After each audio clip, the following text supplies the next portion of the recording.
Bonjour à tous et bienvenue dans la correction de l'exercice 17 du maths Tendrier de l'Avent. Donc aujourd'hui, on s'intéresse à la fameuse célébrité qui est la série suivante. Célébrité, bon, c'est pas exactement les moins 1 puissance n sur moins 1 puissance n plus n, mais on a quand même ici une série qui n'est pas tout à fait alternée, excusez-moi. Donc j'ai bien fait de la faire commencer à 2 parce que je m'étais trompé. On peut regarder les premiers termes pour se donner une idée. On va avoir du 1 plus 1 sur racine de 2. Et ensuite, on va avoir du 1 plus n'importe quoi, du moins 1 plus racine de 3 moins 1. Donc ça, c'est clairement plus petit que 1. Alors que là, c'est plus grand que 1.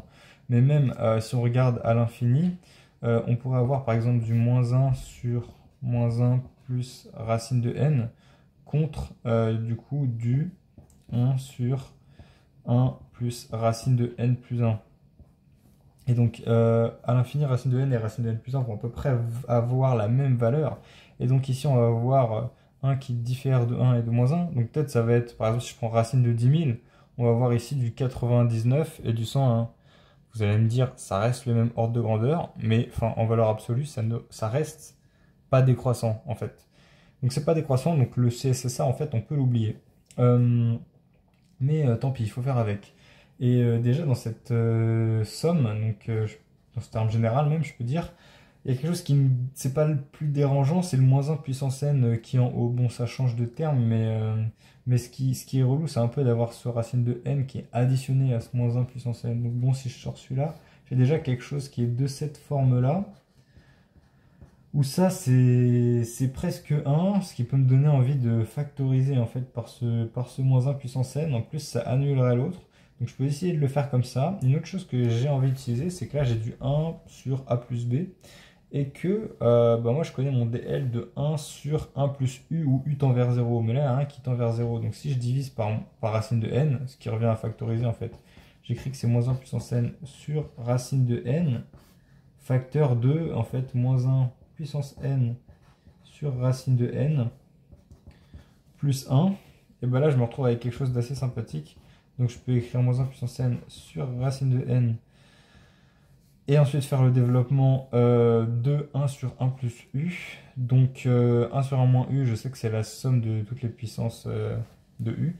Et là, donc je sais que ça va être alterné. Donc on va avoir du 1 moins 1 puissance n sur racine de n. Plus, là on va avoir du 1 sur n, mais ça va converger grâce à ça. Donc je vais dire du grand O de 1 sur n. Et en fait ça donne moins 1 puissance n sur racine de n, qui est une série convergente. Mais le problème, c'est que là, ça donne moins 1 sur racine de n. En effet, parce qu'on a moins 1 puissance 2n, donc ça fait 1.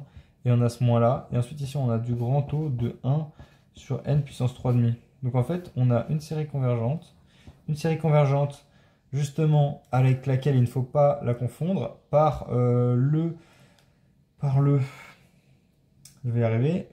Par le critère spécial des séries alternées. En effet, ici, la série est bien alternée, elle est bien décroissante parce que c'est du 1 sur racine de n, et ça tend bien vers 0.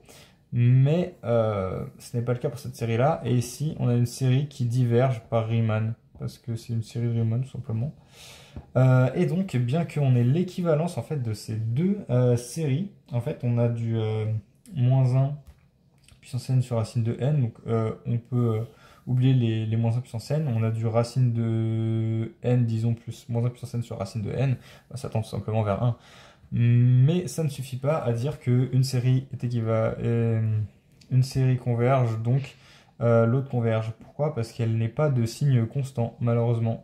Donc on peut oublier ce critère-là, que j'ai sans doute complètement oublié de préciser à chaque fois que j'utilisais l'équivalence le critère d'équivalence pour les séries. Donc ce qui veut dire que de 1, personne n'est parfait évidemment. De 2, il faut particulièrement s'en méfier lorsque on vous définit une série par une suite, par exemple AN, UN, sur laquelle on n'a pas d'informations. Parce que ici, vous allez le voir, vous, que c'est négatif ou pas. Donc vous n'allez pas penser à vous tromper, entre guillemets. Mais si vous avez du UN, AN que vous ne connaissez pas et qu'on vous dit c'est une suite réelle et pas réelle positive, en fait, c'est là qu'il faut se méfier. Donc là, la série diverge. Voilà.